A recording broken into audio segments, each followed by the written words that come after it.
I love a wooden worktop, but this one is starting to look a bit like it's had a fake tan. Now I'm also ready for a change in here, but I don't want to do a total kitchen overhaul. So I popped to my local brewer's and came across this white Osmopolix oil tint, which I think is going to be just the ticket to make it look less like the worktop has been tangoed.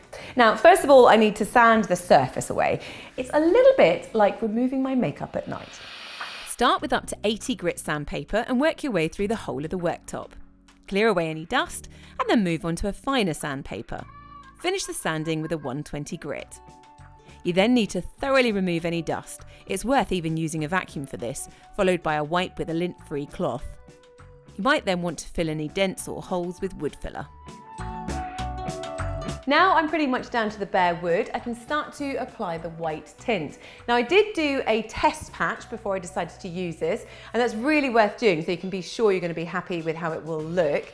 This is suitable for furniture and flooring, and it's human, animal and plant safe once dry, but plenty of ventilation is needed whilst applying it, and I'll also be adding a food safe oil afterwards. So let's get cracking. If you were doing the floor, you would use a long-armed roller or brush, but for the worktop, I'm just using a brush.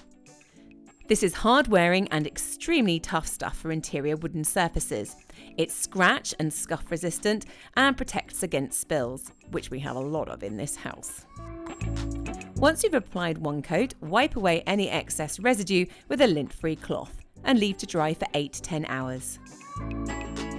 I cannot believe how much this has refreshed the room. Now 24 hours later, I finished it off with Osmo Top Oil in Natural Matte from Brewers. Now this is food safe, but it also helps to keep the white crisp and it's also water repellent. Now going forward, we're going to use the Osmo Spray Cleaner to keep the surface clean, but not until it's had 2 to 3 weeks to cure. So the family are under strict instructions to leave well alone because of course they always listen to me. Not yet, darling, I'm not quite finished.